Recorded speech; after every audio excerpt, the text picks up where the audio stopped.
الحمدللہ رب العالمین والصلاة والسلام علی سید المرسلین اما بعد فاعوذ باللہ من الشیطان الرجیم بسم اللہ الرحمن الرحیم الصلاة والسلام علیک یا رسول اللہ وعلی آلک واصحابک یا حبیب اللہ الصلاة والسلام علیک یا نبی اللہ وعلی آلک واصحابک یا نور اللہ۔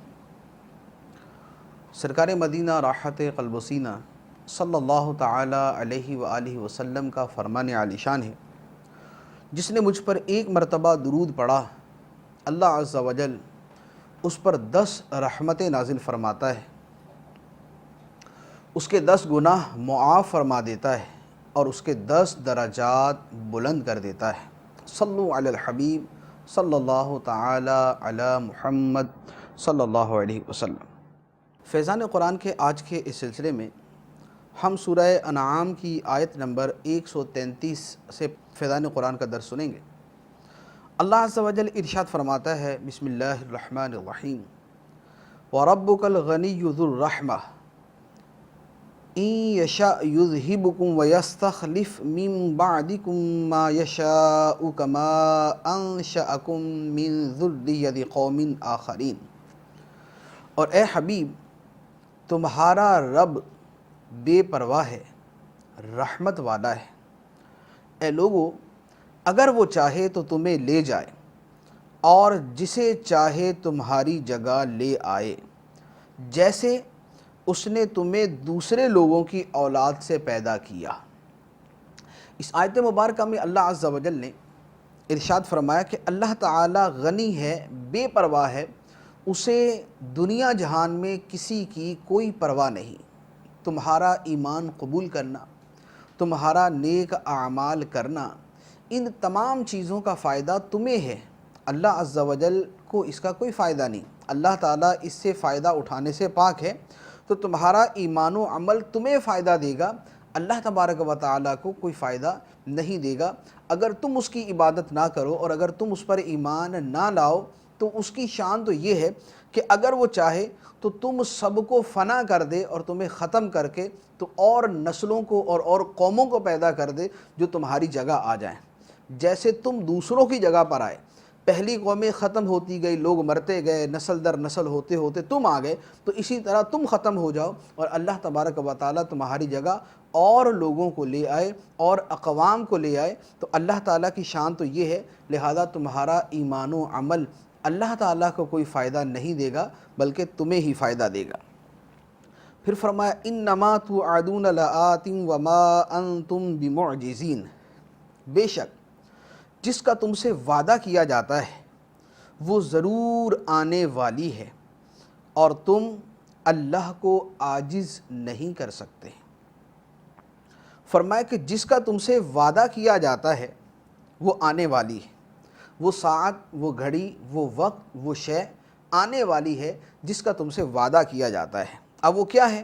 خواہ وہ قیامت ہو، یا مرنے کے بعد اٹھنا، یا حساب، یا ثواب و عذاب، جو کچھ بھی ہو، یہ تمام کا تمام اپنے مقررہ مدت پر وقوع پذیر ہوگا، اپنے مقررہ مدت پر واقع ہوگا، اگرچہ تم حالت غفلت میں زندگی گزارو یا تم نیک اعمال کی حالت میں زندگی گزارو۔ تو ارشاد فرمایا کہ تم دیر سے دھوکہ مت کھاؤ بلکہ عذاب سے بچنے کے اسباب جمع کرو، کیونکہ نہ ہم مجبور ہیں، نہ جھوٹی خبر دینے والے، اور نہ تم ہم سے طاقتور ہو کہ ہم سے مقابلہ کر کے بچ سکو، لہٰذا مقابلہ نہ کرو بلکہ خوف کرو۔ اس کے بعد ارشاد فرمایا، قُلْ يَا قَوْمِ اعْمَلُوا عَلَى مَكَانَتِكُمْ إِنِّي عَامِلٌ فَسَوْفَ تَعْلَمُونَ مَنْ تَكُونُ لَهُ عَاقِبَةُ الدَّارِ إِنَّهُ لَا يُفْلِحُ الظَّالِمُونَ۔ تم فرماؤ، اے میری قوم، تم اپنی جگہ پر عمل کرتے رہو، میں اپنا کام کرتا ہوں، تو عن قریب تم جان لوگے کہ آخرت کے گھر کا اچھا انجام کس کے لیے ہے۔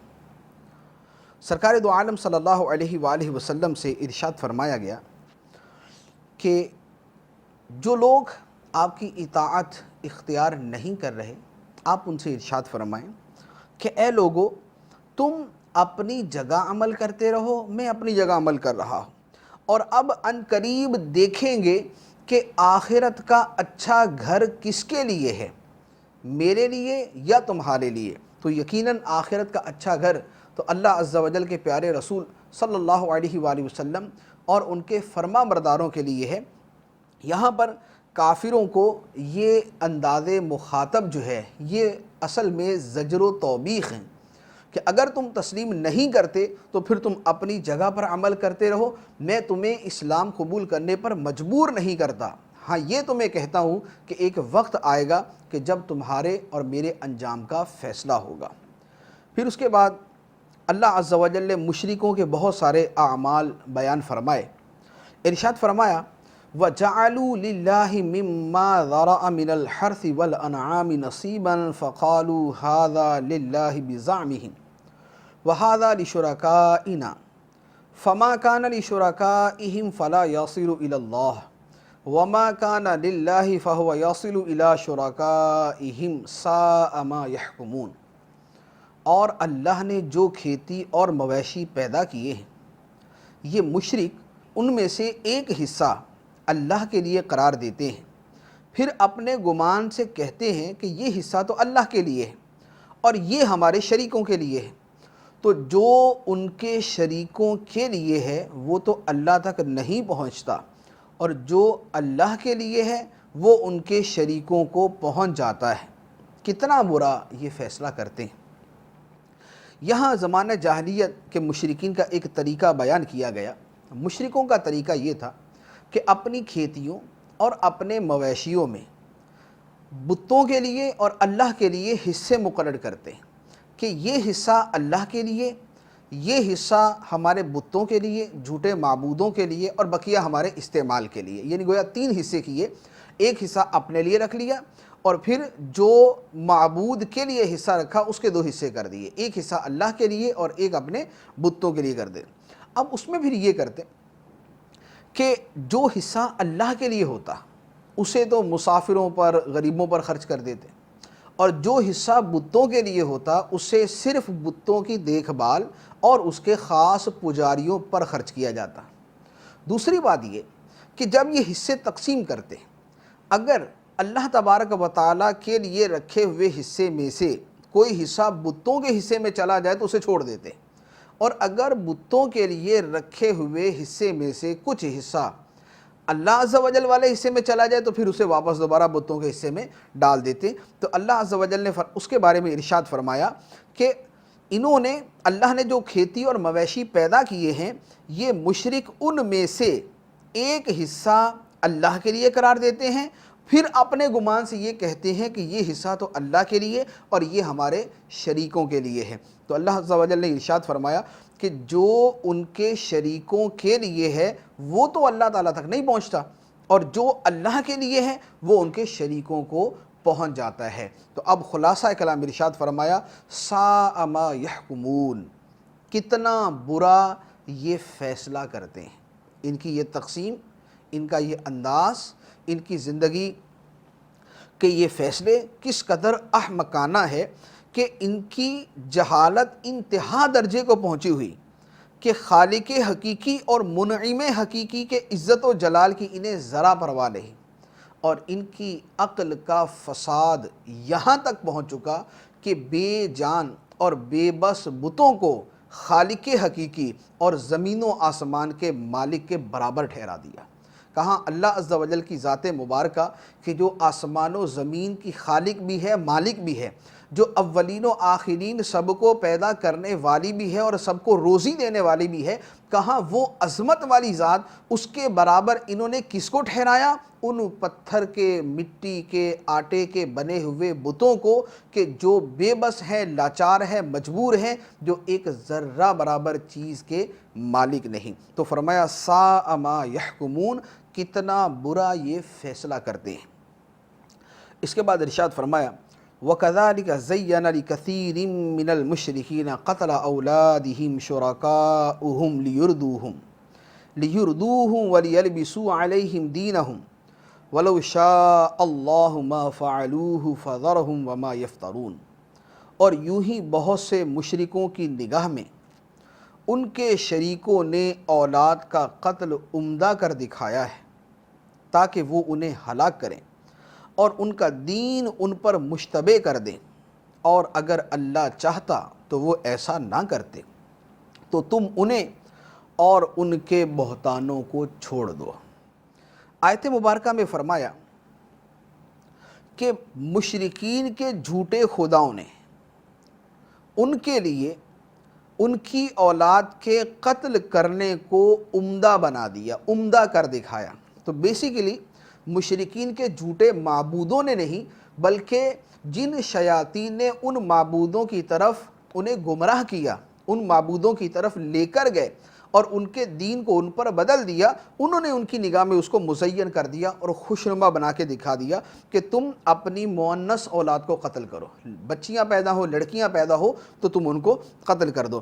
تو فرمایا کہ یہ ان کے شرکاء نے، ان کے شیاطین نے ان کے لیے عمدہ بنا دیا تاکہ انہیں ہلاک کر دے، دنیا میں بھی آخرت میں بھی۔ دنیا میں ہلاکت یہ کہ اپنی اولاد کو قتل کرنا خود اپنی نسل کو برباد کرنے کے مترادف، اور خود اپنی دنیا تباہ کرنے کے مترادف، اور آخرت کی بربادی یوں کہ اللہ عز و جل کی نافرمانی ہے کہ انسانی جان کو قتل کرنا اللہ عز و جل کی بارگاہ میں شدید ترین جرم ہے۔ تو شیطانوں نے ان کے لیے اولاد کے قتل کو خوشنما بنا دیا، عمدہ کر کے دکھایا تاکہ ان کی دنیا اور آخرت دونوں تباہ کر دے، ان کو دنیا آخرت میں برباد کر دے۔ وَلِيَلْبِسُوا عَلَيْهِمْ دِينَهُمْ، اور ان کا دین ان پر مشتبہ کر دیں، مشرکین کا دین ان پر مشتبہ کر دیں۔ مفسرین کرام اور سیرت لکھنے والے بزرگوں نے تحریر فرمایا کہ اہل عرب حضرت ابراہیم علیہ السلام کے زمانے سے لے کر عمرو بن لحی کے زمانے تک حضرت ابراہیم علیہ السلام کے عقائد پر ثابت قدم رہے۔ یہ عمر نام کا شخص وہ پہلا آدمی تھا جس نے دین ابراہیمی کو تبدیل کیا اور اہل عرب کے لیے طرح طرح کی گمراہیاں شروع کی۔ شرک کا یہ بانی عمرو بن لحی، اس نے شرک مکہ مکرمہ کے اندر شروع کروایا، مقام بلقا سے بت لے کر آیا اور ان بتوں کو اس نے لا کر مکہ مکرمہ میں نصب کیا، لوگوں کو اس کی پوجا اور تعظیم کرنے کی دعوت دی۔ چنانچہ یہاں سے بتوں کی پوجا جو ہے وہ شروع ہوئی۔ پھر اسی عمر نامی شخص نے صائبہ اور بحیرہ کی بدعت ایجاد کی، تلبیہ کے اندر اللہ تعالیٰ کے ساتھ بتوں کا نام شامل کیا۔ تو لوگ اس عمر نامی آدمی کی باتیں بڑی جلدی تسلیم کر لیتے تھے۔ وجہ یہ تھی کہ یہ آدمی دنیاوی اعتبار سے بڑا سخی تھا، مال بہت خرچ کرتا تھا، لوگوں کو کھانا بہت کھلاتا تھا، حاجیوں کی خدمت بہت کرتا تھا۔ تو اس کے بارے میں روایات میں یہ ہے کہ موسم حج میں لوگوں کو کھانا کھلایا کرتا اور انہیں لباس پہنایا کرتا، اور بسا اوقات موسم حج میں 10,000 اونٹ ذبح کرتا اور 10,000 ناداروں کو لباس پہناتا۔ تو چونکہ اتنا مال یہ خرچ کرتا تھا، تو مال خرچ کرنے پر لوگوں کے دلوں میں محبت، تعظیم اور قدر پیدا ہو ہی جاتی ہے۔ تو یوں پھر یہ لوگوں کو بت کی طرح بلاتا، شرک کی طرح بلاتا، تو لوگ اس کی بات کو تسلیم کرتے۔ سرکار دو عالم صلی اللہ تعالیٰ علیہ وآلہ وسلم نے بخاری شریف کی حدیث ہے، ارشاد فرمایا کہ میں نے عمرو بن عامر بن لحی، یہ بت پرستی کا بانی اور موجد عرب کے اندر، فرمایا کہ میں نے اسے دیکھا کہ وہ جہنم میں اپنی آنتیں کھینچ رہا ہے، اپنی آنتیں جہنم کے اندر وہ کھینچ رہا ہے، کہ اس نے بت پرستی کی عرب شریف کے اندر ابتدا کی۔ اس کے بعد اللہ عز و جل نے مشرکین کی ایک اور فعل کو بیان فرمایا، ارشاد فرمایا وَقَالُوا هَذِهِ أَنْعَامٌ وَحَرْثٌ حِجْرٌ لَا يَطْعَمُهَا إِلَّا مَن نَّشَاءُ بِزَعْمِهِمْ وَأَنْعَامٌ حُرِّمَتْ ظُهُورُهَا وَأَنْعَامٌ لَا يَذْكُرُونَ اسْمَ اللَّهِ عَلَيْهَا افْتِرَاءً عَلَيْهِ سَيَجْزِيهِمْ بِمَا كَانُوا يَفْتَرُونَ۔ اور مشرک اپنے خیال سے کہتے ہیں یہ مویشی اور کھیتی ممنوع ہے، اسے وہی کھائے جسے ہم چاہیں، اور کچھ مویشی ایسے ہیں جن کی پیٹھوں پر سواری کو حرام کر دیا گیا، اور کچھ مویشی ایسے ہیں جن کے ذبح پر اللہ کا نام نہیں لیتے، یہ سب اللہ پر جھوٹ باندھتے ہیں، ان قریب وہ انہیں ان کے بہتانوں کا بدلہ دے گا۔ اس آیت مبارکہ میں 3 چیزیں اللہ عز و جل نے ارشاد فرمائی۔ مشرکوں کی ایک حرکت یہ کہ کچھ جانوروں اور کچھ کھیتیوں کو مخصوص کر لیتے ہیں اور کہتے ہیں کہ یہ جانور اور یہ کھیتیاں ممنوع ہیں۔ ممنوع سے مراد لا یطعمها الا من نشاء بزعمہم، ان کھیتیوں اور ان جانوروں کا گوشت وہی کھا سکتا ہے جسے ہم چاہیں۔ چنانچہ پھر وہ اپنے بتوں کے پجاریوں کے لیے وہ مویشی اور وہ کھیتیاں خاص کر دیتے کہ انہیں صرف ہمارے بتوں کے پجاری کھا سکتے ہیں۔ تو اللہ عز و جل نے اس کو بیان فرمایا، اور اس کا رد مقصود ہے کہ یہ خاص کر لینا کہ یہ جانور صرف پجاریوں کے لیے حلال ہیں، بقیہ کے لیے حرام، یہ کھیتیاں صرف پجاریوں کے لیے حلال ہے، بقیہ کے لیے حرام۔ تو فرمایا کہ ان کا ایک کفر، ایک شرک اور ایک گمراہی یہ تھی۔ دوسری بات، وَأَنْعَامٌ حُرِّمَتْ ظُهُورُهَا، دوسرے وہ جانور مقرر کرتے کہ ان کی پشتوں پر سواری کرنا حرام۔ یہ مشرکوں کا طریقہ تھا کہ بحیرہ، صائبہ جانور جو مقرر کرتے بتوں کے نام پہ، تو اس کے بارے میں یہ طے کر لیتے کہ ان جانوروں پر سواری کرنا حرام، گویا ان کی پشتیں، ان کی پیٹھیں جو ہیں وہ سواری کے لیے حرام ہو گئی۔ تو اللہ عز و جل نے اس کا بھی رد کیا کہ جانوروں کو مخصوص کر لینا کہ ان پر سواری کرنا حرام ہو چکا ہے، یہ بھی اللہ عز و جل پر افتراء اور اللہ عز و جل کے دین کے اندر تغیر اور تبدل کرنے کی کوشش کرنے کے مترادف۔ تیسری بات فرمایا کہ وَأَنْعَامٌ لَا يَذْكُرُونَ اسْمَ اللَّهِ عَلَيْهَا افْتِرَاءً عَلَيْهِ، کچھ جانور وہ ہیں کہ جن کے ذبح پر اللہ کا نام نہیں لیتے۔ جانور ذبح کرتے ہیں، اللہ کا نام نہیں لیتے بلکہ بتوں کے نام پر وہ جانور ذبح کرتے ہیں۔ تو جو جانور اللہ کے علاوہ کسی اور کے نام پر ذبح کیا جائے، خواہ وہ بت ہو یا کچھ اور ہو، اللہ کے علاوہ کسی اور کے نام پہ جو جانور ذبح کیا گیا وہ جانور حرام۔ تو یہ 3 چیزیں وہ تھیں جو مشرکین کیا کرتے تھے کہ جانوروں اور کھیتیوں کو اپنی مرضی سے حلال کرتے، اپنی مرضی سے حرام کرتے، جانوروں پر سواری کرنے کو اپنی مرضی سے حلال کرتے، اپنی مرضی سے حرام کرتے، جانوروں کے ذبح کے اوپر بتوں کا نام لے کر ان کو ذبح کیا کرتے۔ تو اللہ عز و جل نے ان تمام چیزوں کے بارے میں ارشاد فرمایا افتراءً علیہ، یہ اللہ عز و جل پر بہتان ہے، یہ اللہ عز و جل پر تہمت ہے کہ جن چیزوں کو اللہ نے حرام نہیں کیا ان کے بارے میں یہ کہتے ہیں کہ اللہ نے ان کو حرام کیا، یہ حرام۔ تو جو اللہ عز و جل حرام قرار نہ دیا ہو اسے حرام کہنا یہ اللہ پر بہتان ہے۔ تو اللہ تعالیٰ ارشاد فرماتا ہے سَيَجْزِيهِمْ بِمَا كَانُوا يَفْتَرُونَ، تو ان قریب اللہ تعالیٰ انہیں ان کے بہتانوں کا بدلہ دے گا۔ اس کے بعد ارشاد فرمایا، مشرکین کی مزید حرکتوں کا بیان ہے، فرمایا وَقَالُوا مَا فِي بُطُونِ هَذِهِ الْأَنْعَامِ خَالِصَةٌ لِذُكُورِنَا وَمُحَرَّمٌ عَلَىٰ أَزْوَاجِنَا وَإِن يَكُن مَيْتَةً فَهُمْ فِيهِ شُرَكَاءُ سَيَجْزِيهِمْ وَصْفَهُمْ إِنَّهُ حَكِيمٌ عَلِيمٌ، اور کہتے ہیں ان مویشیوں کے پیٹ میں جو ہے وہ خالص ہمارے مردوں کے لیے ہے اور ہماری عورتوں پر حرام ہے، اور اگر وہ مرا ہوا ہو تو پھر سب اس میں شریک ہیں۔ ان قریب اللہ انہیں ان کی باتوں کا بدلہ دے گا، بے شک وہ حکمت والا، علم والا ہے۔ یہ مشرکوں کی ایک اور حرکت کہ بحیرہ صائبہ اونٹنیاں جو بتوں کے نام پہ وقف کر دیتے تھے، ان کے ہاں جو بچہ پیدا ہوتا، مشرکین کہتے کہ ان کی اولاد، ان اونٹنیوں کے بچے جو ہیں یہ ہمارے مردوں کے لیے حلال ہیں، عورتوں کے لیے حرام۔ ہاں اگر وہ بچے مردہ پیدا ہوئے، اونٹنیوں کے بچے مردہ پیدا ہوئے تو پھر مرد اور عورت دونوں اس کو کھا سکتے ہیں۔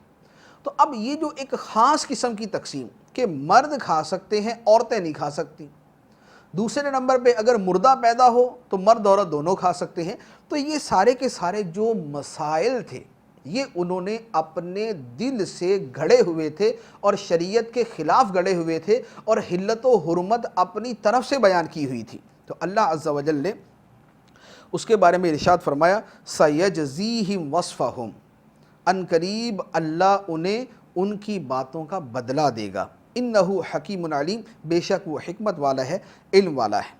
اس کے بعد ارشاد فرمایا قد خسر الذین قتلوا اولادہم صفحا بغیر علم وحرموا ما رزقهم اللہ افتراء علی اللہ قد ضلوا وما كانوا مہتدین۔ بے شک وہ لوگ تباہ ہو گئے جو اپنی اولاد کو جہالت سے بیوقوفی کرتے ہوئے قتل کرتے ہیں، اور اللہ نے جو رزق انہیں عطا فرمایا ہے اسے اللہ پر جھوٹ باندھتے ہوئے حرام قرار دیتے ہیں۔ بے شک یہ لوگ گمراہ ہوئے اور یہ ہدایت والے نہیں ہیں۔ یہاں اس آیت کے اندر دو چیزیں بیان فرمائیں۔ پہلی بات ارشاد فرمائی کہ وہ لوگ تباہ ہو گئے جنہوں نے اپنی اولاد کو قتل کیا جہالت کی وجہ سے اور حماقت کی وجہ سے۔ جہالت اور حماقت سے یہ لوگ اپنی اولاد کو قتل کرتے ہیں، یہ ان کا ایک حرام فعل گنوایا۔ دوسری ان کی خباثت بیان فرمائی وَحَرَّمُوا مَا رَزَقَهُمُ اللَّهُ، اور یہ مشرکین ان چیزوں کو حرام قرار دیتے ہیں جو اللہ نے انہیں بطور رزق کے عطا فرمایا ہے۔ اب یہ حلال چیزوں کو حرام قرار دینا یہ کیا ہے؟ فرمایا افتراء علی اللہ، یہ اللہ پر بہتان ہے۔ جس شے کو اللہ نے حرام قرار نہیں دیا اس شے کے بارے میں یہ کہنا کہ یہ حرام ہے، یہ اللہ تعالیٰ پر بہتان ہے، کیونکہ جب اللہ نے حرام قرار نہیں دیا اور یہ کہنا کہ حرام ہے تو حلال کرنا اور حرام کرنا تو اللہ تعالیٰ کا کام۔ جب کوئی آدمی اپنی طرف سے کر کے یہ کہے کہ اللہ نے کیا تو گویا اس نے اللہ پر جھوٹ باندھا۔ تو اللہ تبارک و تعالیٰ فرماتا ہے قد ضلوا وما كانوا مہتدین، یہ لوگ گمراہ ہوئے اور یہ ہدایت پانے والے نہیں ہیں۔ تو اس سے پتہ چلا کہ اشیاء کو حرام قرار دینے کے اندر نہایت ہی احتیاط کی ضرورت ہے۔ اللہ تبارک و تعالیٰ نے دنیا کے اندر جتنی اشیاء پیدا فرمائی وہ ہمارے لیے پیدا فرمائی۔ ارشاد فرمایا خلق لکم ما فی الارض جمیعا، دنیا میں جو کچھ ہے، زمین میں جو کچھ ہے اللہ نے تمہارے لیے پیدا کیا۔ تو ہر شے ہمارے لیے حلال ہے سوائے ان چیزوں کے جن کو اللہ حرام قرار دے دے، جنہیں اللہ کا رسول حرام قرار دے دے، جو اللہ عز و جل کی یقیناً اجازت سے ہوگا۔ تو اپنی طرف سے یہ کہنا کہ یہ حرام وہ حرام فلاں چیز حرام، یہ نہایت ہی سخت چیز ہے۔ اللہ تبارک و تعالیٰ نے اسے اپنے اوپر بہتان قرار دیا۔ تو وہ لوگ کہ جو ہر مسلمانوں کی ہر شے کو بدعت کہہ کر، ہر شے کو کوئی نہ کوئی نام دے کر اسے حرام قرار دیتے ہیں کہ یہ غیر اللہ کے نام پہ ہے یہ حرام، یہ غیر اللہ کے نام پہ ہے یہ حرام، تو محض نام لینے کے اوپر جو اس طرح حرام کے فتوے دیتے ہیں انہیں ان آیتوں سے درس حاصل کرنا چاہیے کہ اللہ عز و جل فرماتا ہے کہ مشرکین کی گمراہیوں میں سے یہ گمراہی ہے حرموا ما رزقهم اللہ، جو اللہ نے رزق دیا ہے یہ اسے حرام قرار دیتے ہیں افتراء علی اللہ، اللہ پر بہتان باندھتے ہوئے۔ اس کے بعد اللہ عز و جل نے اپنی عظمت و شان کو بیان فرمایا۔ مشرکین کے بیان کے بعد اللہ تبارک و تعالیٰ اپنی شان بیان فرماتا ہے۔ فرمایا وَهُوَ الَّذِي أَنشَأَ جَنَّاتٍ مَعْرُوشَاتٍ وَغَيْرَ مَعْرُوشَاتٍ وَالنَّخْلَ وَالزَّرْعَ مُخْتَلِفًا أُكُلُهُ وَالزَّيْتُونَ وَالرُّمَّانَ مُتَشَابِهًا وَغَيْرَ مُتَشَابِهٍ كُلُوا مِن ثَمَرِهِ إِذَا أَثْمَرَ وَآتُوا حَقَّهُ يَوْمَ حَصَادِهِ وَلَا تُسْرِفُوا إِنَّهُ لَا يُحِبُّ الْمُسْرِفِينَ۔ اور وہی ہے جس نے کچھ باغات زمین پر پھیلے ہوئے اور کچھ نہ پھیلے ہوئے اور کھجور اور کھیتی کو پیدا کیا جن کے کھانے مختلف ہیں، اور زیتون اور انار کو پیدا کیا، یہ سب کسی بات میں آپس میں ملتے ہیں اور کسی میں نہیں ملتے۔ جب وہ درخت پھل لائے تو اس کے پھل سے کھاؤ اور اس کی کٹائی کے دن اس کا حق دو، اور فضول خرچی نہ کرو، بے شک وہ فضول خرچی کرنے والوں کو پسند نہیں فرماتا۔ یہاں چند چیزیں بیان فرمائی۔ پہلی بات تو ارشاد فرمائی کہ اللہ تبارک و تعالیٰ نے کچھ باغات ایسے پیدا فرمائے جو زمین پر پھیلے ہوئے، جن کے تنے نہیں بلکہ بیل کی شکل میں ہیں تو وہ زمین کے اوپر پھیلے ہوئے، جیسے خربوز ہے، تربوز ہے اور اس طرح کی اور چیزیں کہ جو زمین کے اوپر ہی پھیلی ہوئی ہوتی ہیں اور جن کے تنے نہیں ہوتے۔ وغیرہ معروشات، اور کچھ باغات وہ پیدا فرمائے کہ جو زمین پر پھیلے ہوئے نہیں بلکہ تنوں والے ہیں، جیسے آم ہے، امرود ہے، اور اس طرح کے جتنے بھی درخت ہیں کہ جو زمین پر پھیلے نہیں ہوتے بلکہ تنے کی صورت میں کھڑے ہوتے ہیں۔ تو فرمایا کہ اللہ تعالیٰ نے دونوں طرح کے باغات پیدا فرمائے، والنخل اور کھجور کا درخت پیدا فرمایا، والزرع اور کھیتی کو پیدا فرمایا، مختلفاً اکلہ جن کے کھانے مختلف ہیں، جو زمین پر پھیلے ہوئے ہیں، جو زمین میں اگے ہوئے ہیں، زمین میں تنے کی صورت میں کھڑے ہیں، کھجور ہے، کھیتی ہے، ان تمام چیزوں کے کھانوں کے ذائقے مختلف ہیں۔ مزید ارشاد فرمایا والزیتون والرمان، اور زیتون اور انار کو پیدا کیا۔ اب یہ سب کیسی چیزیں ہیں؟ متشابہ و غیر متشابہ، ان میں کچھ آپس میں ملتی جلتی ہیں، کچھ نہیں ملتی۔ ملتی جلتی کس میں ہیں؟ کچھ تاثیرات کے اعتبار سے، کسی اعتبار سے خاص ذائقے کے اعتبار سے کچھ چیزیں آپس میں ملتی جلتی، اور کچھ اعتبارات سے ایک دوسرے سے مختلف ہیں۔ تو اللہ عز و جل اپنی ان نعمتوں کو بیان کر کے ارشاد فرماتا ہے کلوا من ثمرہ اذا اثمر، جب وہ درخت پھل لائے تو اس کے پھل سے کھاؤ، تمہیں کھانے کی اجازت ہے، لیکن اس کے ساتھ ایک کام یہ ہے وَآتُوا حَقَّهُ يَوْمَ حَصَادِهِ، کہ کٹائی کے دن اس کا حق ادا کرو۔ جن درختوں کی پیداوار تم کرتے ہو، جن کھیتیوں کی پیداوار تم کرتے ہو، ان کے ساتھ ان کا حق ادا کرو کہ اللہ عز و جل نے ان میں جو عشر مقرر فرمایا، جو 10واں حصہ یا 20واں حصہ مقرر فرمایا ہے، وہ اللہ عز و جل کی راہ میں خرچ کرو۔ اس کے علاوہ مزید فقیروں پہ، غریبوں پہ خرچ کرنا، کچھ پھل ول ان کو دے دینا، تو یہ چیزیں بھی ان درختوں اور کھیتیوں کے حق میں سے ہیں۔ اور اس کے ساتھ اگلی بات جو ارشاد فرمائی وَلَا تُسْرِفُوا إِنَّهُ لَا يُحِبُّ الْمُسْرِفِينَ، اور فضول خرچی نہ کرو، بے شک وہ فضول خرچی کرنے والوں کو پسند نہیں فرماتا۔ یعنی فرمایا کہ تمہیں ان چیزوں کے کھانے کی اجازت، ان سے لطف اٹھاؤ، ان سے نفع اٹھاؤ، ان سے لذت حاصل کرو، لیکن حد سے نہ بڑھو، فضول خرچی نہ کرو۔ فضول خرچی کیا ہے؟ فضول خرچی کی بہت ساری صورتیں ہیں۔ ایک تو ضائع کر دینا، یہ بھی فضول خرچی۔ دوسرا یہ ہے کہ اللہ تعالیٰ کی راہ میں 1 روپیہ تک نہ دینا، بالکل کچھ نہ دینا، یہ بھی اسراف کے اندر داخل۔ اور سارا کچھ دے دینا اور خود فقیر بن کے بیٹھ جانا اور اپنے گھر والوں کو بھی پریشان کرنا، یہ بھی اسراف کے اندر ہے۔ یہ مفسر سدی اور حضرت سعید بن مسیب رضی اللہ تعالیٰ عنہ سے منقول ہے۔ اور حضرت سفیان ثوری رحمۃ اللہ علیہ کا فرمان ہے کہ اللہ تعالیٰ کی اطاعت کے سوا اور کام میں جو مال خرچ کیا جائے وہ قلیل بھی ہو تو اسراف، اللہ کی اطاعت کے سوا یعنی اطاعت کے برخلاف گناہ کے کام میں خرچ کیا جائے وہ اسراف۔ اور امام زہری رحمۃ اللہ علیہ کا قول ہے کہ آیت کا معنی یہ ہے کہ معصیت میں، گناہ میں خرچ نہ کرو۔ اور امام مجاہد فرماتے ہیں کہ اللہ کے حق میں کوتاہی کرنا اسراف۔ اور اگر ابو قبیس پہاڑ سونا ہو اور اس تمام کو راہ خدا میں خرچ کر دو تو اسراف نہ ہوگا، اور 1 درہم معصیت میں خرچ کرو تو اسراف ہوگا۔ تو جو اللہ کی اطاعت میں خرچ کیا گیا وہ اسراف نہیں، اگرچہ کروڑوں روپے خرچ کر دیے جائیں، اور جو اللہ کی نافرمانی میں خرچ کیا جائے وہ اگرچہ 1 روپیہ ہو وہ بھی اسراف کے زمرے میں داخل ہوگا۔ اس کے بعد اللہ عز و جل نے ارشاد فرمایا وَمِنَ الْأَنْعَامِ حَمُولَةً وَفَرْشًا كُلُوا مِمَّا رَزَقَكُمُ اللَّهُ وَلَا تَتَّبِعُوا خُطُوَاتِ الشَّيْطَانِ إِنَّهُ لَكُمْ عَدُوٌّ مُّبِينٌ، اور مویشیوں میں سے کچھ بوجھ اٹھانے والے اور کچھ زمین پر بچھے ہوئے جانور پیدا کیے، اللہ نے تمہیں جو رزق عطا فرمایا ہے اس میں سے کھاؤ اور شیطان کے راستوں پر نہ چلو، بے شک وہ تمہارا کھلا دشمن ہے۔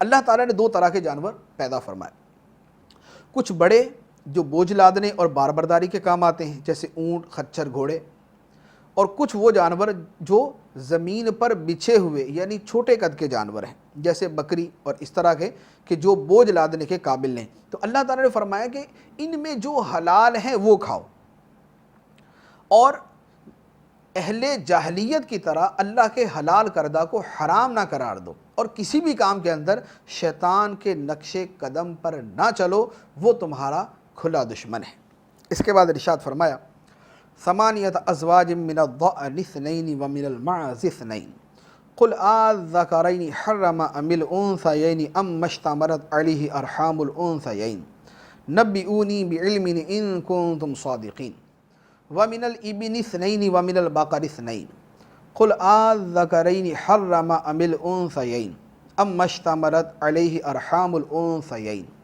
ام کنتم شہداء اذ وصاکم اللہ بہذا فمن اظلم ممن افترى علی اللہ کذبا لیضل الناس بغیر علم ان اللہ لا یہدی القوم الظالمین۔ اللہ نے 8 نر و مادہ جوڑے پیدا کیے، ایک جوڑا بھیڑ سے اور ایک جوڑا بکری سے۔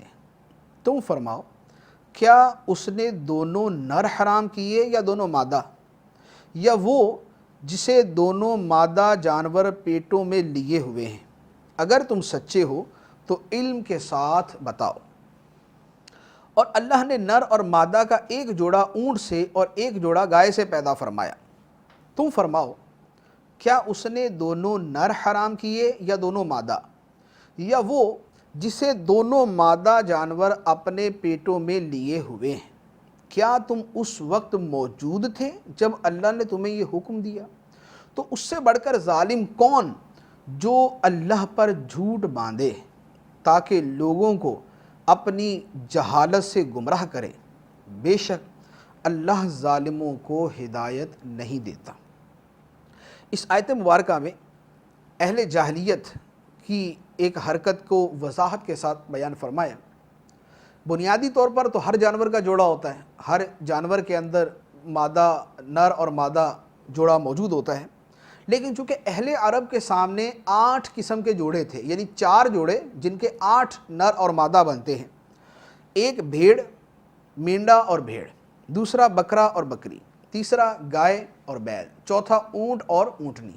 تو یہ 8 جوڑے جو 8 صورتوں پر مشتمل ہوتے ہیں، اللہ عز و جل نے فرمایا کہ تم نے ان کے درمیان حلت و حرمت کے پیمانے بنا دیے کہ یہ حلال یہ حرام، یہ یوں حرام یہ اس طریقے سے حلال۔ تو اللہ تعالیٰ نے ارشاد فرمایا کہ یہ بتاؤ کہ ان جانوروں کے اندر حرمت آئی کدھر سے؟ کیا نر کی طرف سے آئی، یا کیا مادہ کی طرف سے آئی، یا کیا کسی اور طرف سے آئی؟ اگر تو ان جوڑوں کے اندر حرمت نر کی طرف سے آئی تو سارے کے سارے نر جانور حرام ہونے چاہیے۔ اب وہ مینڈا ہو، وہ بکرا ہو، وہ بیل ہو، وہ اونٹ ہو، تو یہ نر کی تمام صورتیں حرام ہونی چاہیے۔ اور اگر ان میں حرمت مادہ کی طرف سے آئی تو پھر اس میں بھیڑ، بکری، اونٹنی اور گائے یہ چاروں حرام ہونے چاہیے۔ اور اگر ان میں حرمت آئی اس اعتبار سے کہ جو مادہ جانور کے پیٹ میں ہے وہ حرام ہے، تو مادہ جانور کے پیٹ میں نر بھی ہوتا ہے مادہ بھی ہوتا ہے، تو پھر نر اور مادہ دونوں حرام ہونے چاہیے۔ تو اللہ تبارک و تعالیٰ نے ارشاد فرمایا کہ تمہارے حرمت کا کوئی پیمانہ ہی نہیں، کہ حرمت آئی کس وجہ سے۔ ایک تو مسلمانوں کا پیمانہ ہے کہ ان کے خالق و مالک نے جس کو حرام کر دیا وہ حرام، جسے حلال کر دیا وہ حلال۔ یہ تو ایک واضح صورت ہے کہ وہ خالق ہے، وہ مالک ہے، وہ جو چاہے فیصلہ فرمائے، اس کا ہر فیصلہ حکمت پر مبنی ہے۔ لیکن یہ جو مشرکین اپنی طرف سے جانوروں کو حلال و حرام کرا دیتے تھے، تو ارشاد فرمایا کہ اس کا تو کوئی پیمانہ ہی نہیں۔ اگر نر کی طرف سے کہتے ہو تو ہر نر حرام ہونا چاہیے، اگر مادہ کی طرف سے کہتے ہو تو ہر مادہ حرام ہونی چاہیے، اور اگر اس وجہ سے کہتے ہو کہ جو مادہ کے پیٹ میں ہے وہ حرام ہے تو نر اور مادہ دونوں حرام ہونے چاہیے۔ تو ارشاد فرمایا کہ یہ ساری کی ساری باتیں سراسر جہالت پر مبنی ہے۔ اب آخر میں ارشاد فرمایا ام کنتم شہداء اذ وصاکم اللہ بہذا، کیا جب اللہ نے یہ فیصلہ کیا تھا تو تم اس وقت موجود تھے، تم گواہ تھے کہ اللہ تعالیٰ یہ فرما رہا ہے کہ یہ حرام اور یہ حلال ہے؟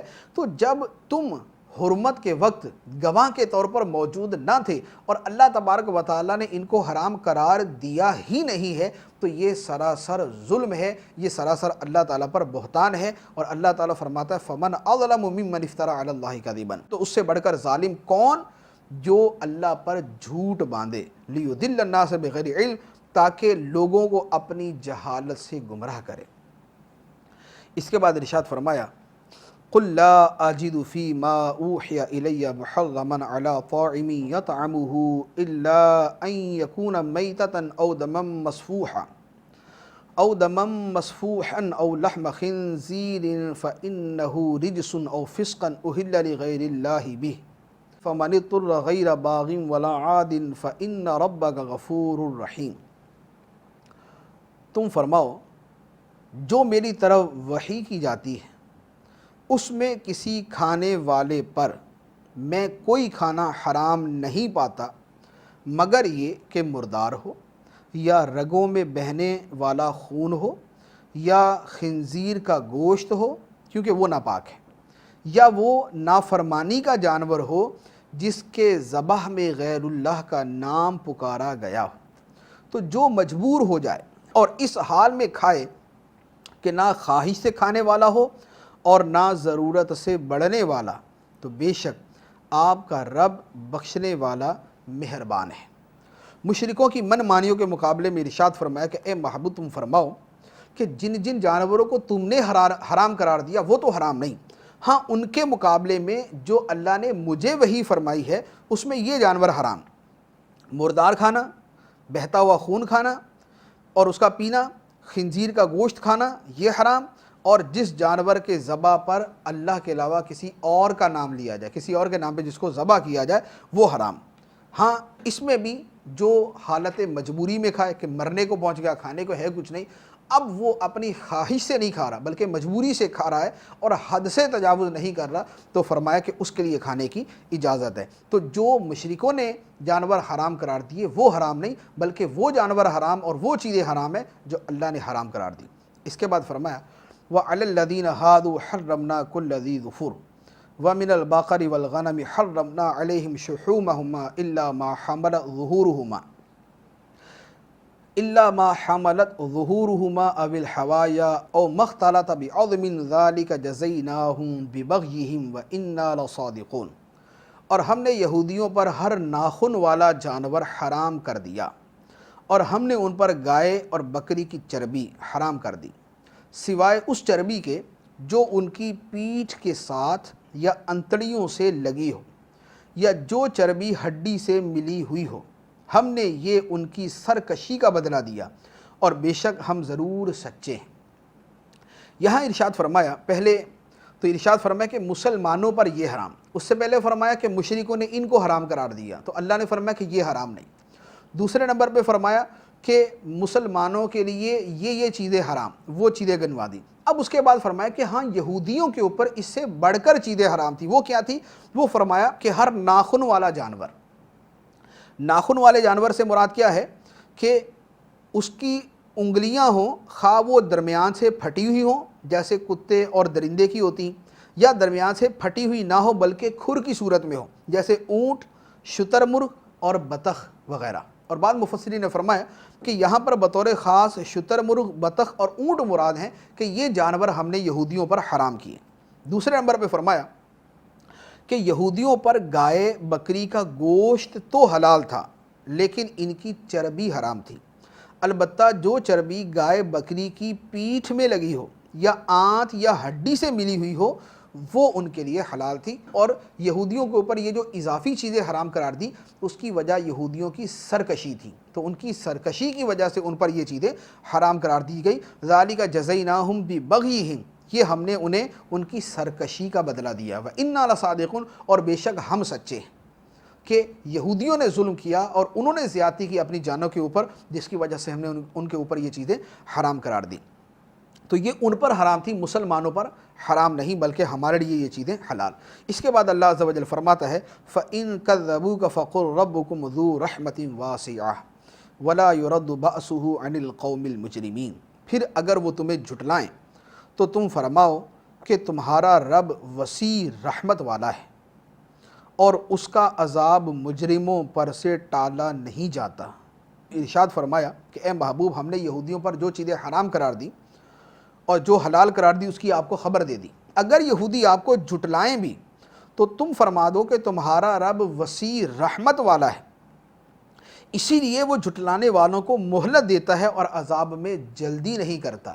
لیکن اس کا یہ مطلب نہیں کہ ان جھٹلانے والوں پر کوئی عذاب آئے گا ہی نہیں اور انہیں کوئی بدلہ دیا ہی نہیں جائے گا، بلکہ فرمایا وَلَا يُرَدُّ بَأْسُهُ عَنِ الْقَوْمِ الْمُجْرِمِينَ، اور اس کا عذاب مجرموں پر سے ٹالا نہیں جاتا۔